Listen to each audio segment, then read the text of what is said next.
Welcome to Penrose Learning, where we make understanding easy. In this video, I will show you how to make a delicious Unibic biscuit cake. First, let's gather our essential ingredients.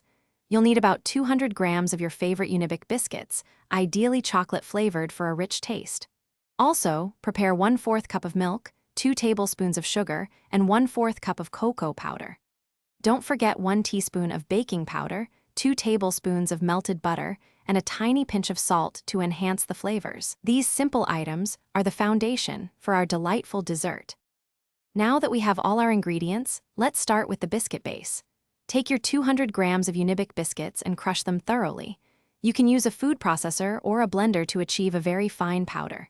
It's important to ensure there are absolutely no large chunks left, as this will make your cake batter smooth and consistent.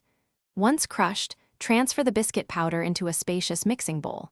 Then, add the 1/4 cup of cocoa powder, 1 teaspoon of baking powder, and 2 tablespoons of sugar to the bowl.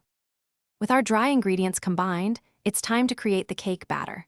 Slowly pour in the 1/4 cup of milk, stirring continuously as you add it. Next, incorporate the 2 tablespoons of melted butter into the mixture. Continue to mix everything thoroughly until you achieve a smooth, consistent batter without any lumps. The goal is a pouring consistency, similar to pancake batter, ensuring it's not too thick.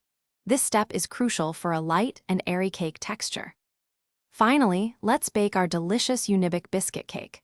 Carefully pour the prepared batter into a 6-inch baking tin that has been greased and lightly floured. Place the tin into a preheated oven set to 180 degrees Celsius. Bake for approximately 20 to 25 minutes. You can check for doneness by inserting a skewer into the center. If it comes out clean, your cake is ready. Allow it to cool completely before decorating with your favorite chocolate ganache or colorful sprinkles. Enjoy your homemade treat. Thanks for watching. If this was helpful, leave a like and consider subscribing. See you next time.